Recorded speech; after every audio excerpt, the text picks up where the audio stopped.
Assalamualaikum warahmatullahi wabarakatuh. Selamat pagi anak-anak. Bagaimana kabarmu hari ini? Semoga sehat selalu ya anak-anakku.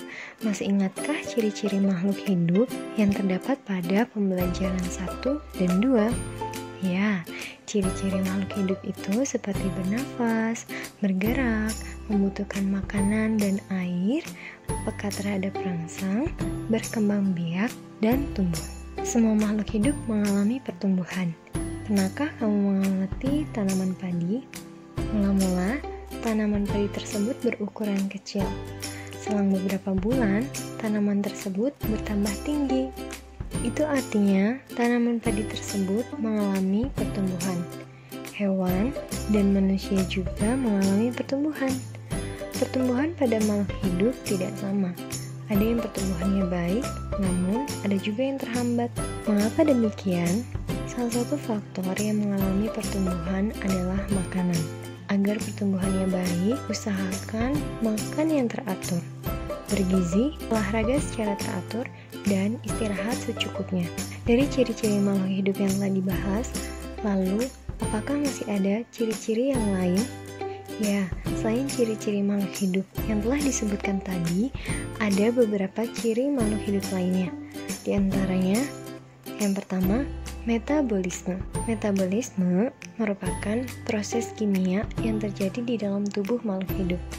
Contohnya, seperti tumbuhan melakukan fotosintesis yang menghasilkan zat makanan dengan menggunakan proses kimia, gas karbon dioksida, dan air. Yang kedua, mengeluarkan zat-zat sisa atau disebut juga dengan ekskresi. Semua makhluk hidup mengeluarkan zat sisa yang bisa membahayakan bagi tubuhnya.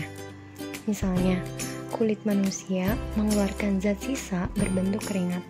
Hewan juga melakukan ekskresi yang sama dengan cara manusia.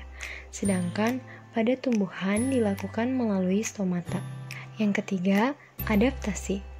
Adaptasi merupakan kemampuan makhluk hidup untuk menyesuaikan diri dengan lingkungannya. Contoh, adaptasi pada hewan adalah dengan adanya bentuk paruh dan kaki pada burung untuk mencari makan. Anak-anakku, untuk selanjutnya, mari kita belajar mengenai nilai tempat sampai dengan ribuan. Nilai angka pada satuan bilangan ditentukan oleh tempatnya pada bilangan itu. Oleh karena itu, disebut nilai bilangan. Contohnya, 1456. Angka 1 menempati tempat ribuan, nilainya 1000. Angka 4 menempati tempat ratusan, nilainya 400. Angka 5 menempati tempat puluhan, nilainya 50. Dan angka 6 menempati tempat satuan, nilainya 6. Contoh lainnya, 2783.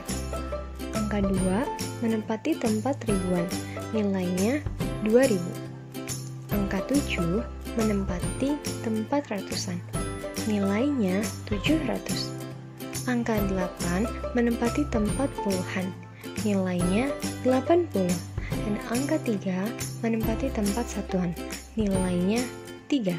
Jadi, satu bilangan yang terdiri dari beberapa angka, masing-masing angka mempunyai nilai tempat yang berbeda. Terima kasih anak-anak. Segini dulu video kali ini.